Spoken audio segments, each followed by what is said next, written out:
So hey guys, this is your Bisayang editor, Lloyd D. Grafico. So happy New Year sa inyong tanan guys.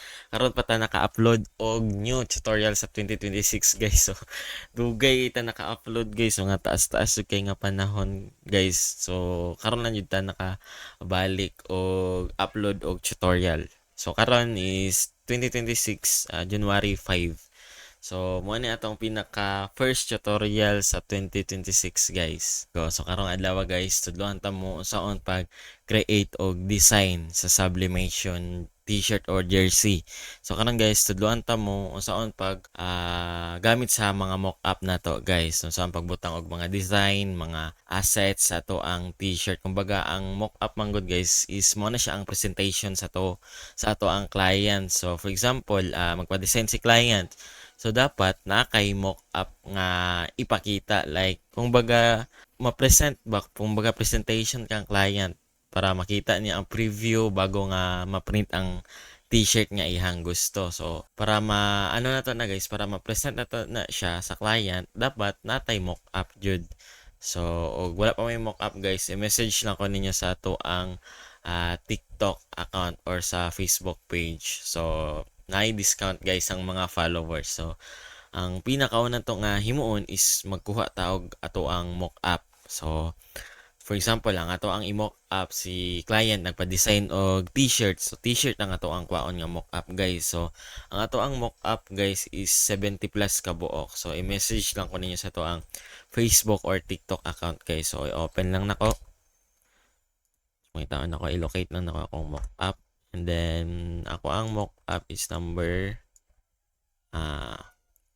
wait, mangita ko dari guys. So, round neck, for example, round neck or V-neck. So, kanina lang guys, V-neck ang ato ang gamiton. So, like for example, si client nagpa-design og t-shirt. So, ang gusto niya is V-neck. So, duha man na siya ka-klase guys. Ay, tulo. Ay, upat da ay. So, polo, ang dire na ay collar. So, and then Chinese collar, sa ato na zipper, and then V-neck o round neck. So, sa pagkakaroon, ang ato ang himon is round neck. So, like for example lang guys nagpa-design si client og V-neck nga design. So, diari sa tong mock-up guys, so ang ako ang gipick is si number 20. So, ang file na to guys, file format na to is TIF. So, gituyon ako na siya TIF guys. Wait lang, nawala. So, gituyon ako ang file sa to guys nga TIF para dali na to ma-open like ang preview niya ba ang thumbnail niya mo gawas dito kay og PSD man gud o PSB ang ato ang format guys. Ang ato ang makita is katong icon ni Photoshop nga nay nakabutang PSD or PSB. So ako siyang i-convert into TIF para makita din ninyo dayon ang thumbnail guys. And then sunod mo na ni start na ta sa to ang design. So para dili mo magdibog guys, dari sa to ang layers sa tong Adobe Photoshop. So wala siya naka-indicate nga front og back. So ang nakabutang lang niya dari is jersey lang. So same sila og name. So para may balaan ninyo dari guys, asa ni siya nga layer og si back. So pwede ninyo i-click. So mo-highlight na siya dari. Og unsa inyong na-click dari sa inyong workspace ninyo, mo na siya ang mo-highlight dari. Okay, so kani siya si front. So mo na siya pinakauna nga layer. So mo na iyang layer ni front. Dari sa tong layer panel. So, i-rename natin na siya front para dili ta magdibo guys. Front. Then, mana ni si back. Okay, so, dere, may identify na to guys. Asa si back o si front. So, mana si back, mana si front. Okay. So, para ma-edit ni guys ang sulod, so, i-double click na to ng smart object niya. So, asa makita ang smart object? Kita ni ninyo guys. Kanig na ay murag icon sa baba sa thumbnail. So, mo na siya smart. So, inig-click na to ng smart diya. So, automatic, mo open si Photoshop o new document. So, new tab. So, diari guys, sa Picas tab. So, diri, di ba mo niya to ang mockup ganyan. So, sabon na ko guys ha. So, para ma-edit na ko ning front, so focus na to sa front guys. So, unya na ta mo proceed sa back. So, diri sa to sa front mag-focus. So, open ako ning smart object ni front. Then, okay. Diri, nakita niyo guys, siya na lang isa ang na-open. Kay tungod, naka-smart object siya. Na-explain na to guys, kung say pasawat ang smart object guys. Like, for example, explain ako balik guys ang smart object guys is mura siya mura gyud siya gi-zip. So zip siya. So ang meaning sa zip is mura siya gisulod siya og box ba kumbaga. So gisulod siya og box. So once i-open nimo ang box, so na dito ang mga elements or kumbaga ang iyang sulod. So balik na ko guys ha. So open na ko ang smart object o ang zip or ang box. So kamo na bahala guys sa tawag ninyo dira. So para sa ko ay butang i-open nako ang iyahang box. So makita nako sa sulod sa box ang iyahang mga elements. So na diri iyahang mga parts guys. Tanawan nyo sa layers guys. So nadiri ang mga smarts. So diri sa smarts guys is diri nyo makita ang iyang front design, inner design, tape design sa dara.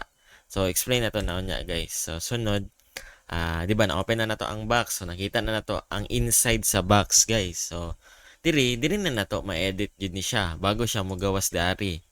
So unsa na to pag change og color ani iyang body part. So dari sa front design niya guys para mailisan og color na dara mag-add ta og solid color or shape. So pwede po na to diri i-enter ang yung smart object guys.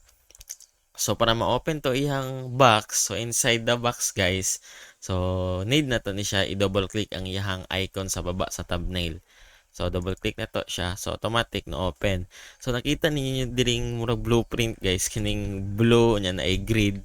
So kani siya nga part, mo ni siya ang nakabutang diari sa body. Kani diari guys, mo ni siya na diari. So i-open na ko ni siya.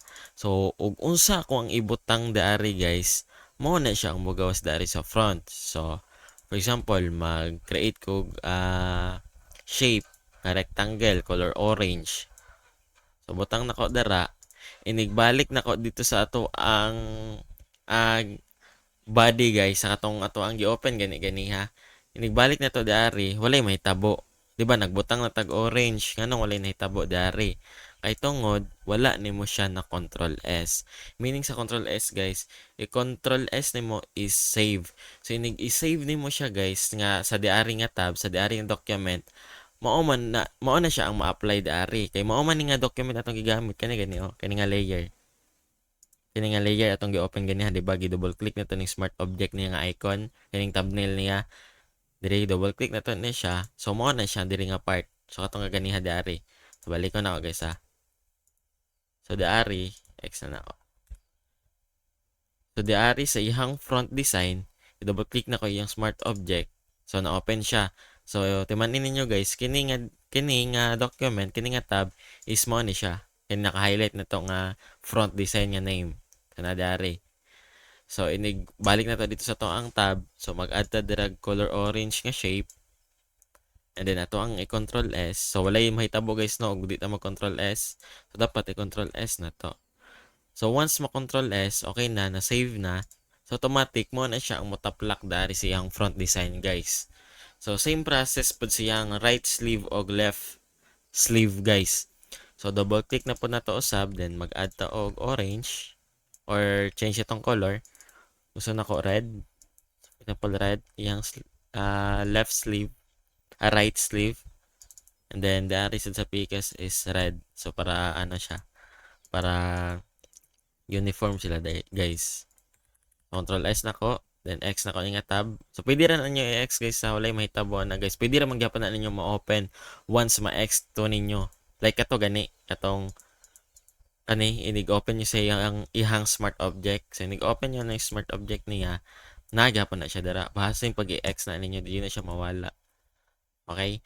And then, so, wala na nakadali magbutang og design guys. So, for example, mag-add tag elements balik diri sa to ang front design. So, balik na to, open na to ang smart object.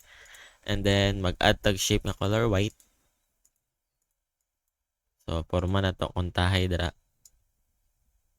Og design na do kunuhay. So, ano lang ni guys, char lang nga design. So, unsa kung ibutang dara guys.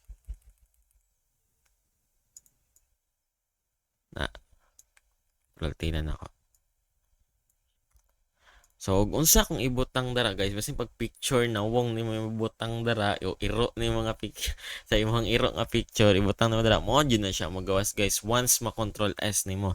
So, try na ko control S.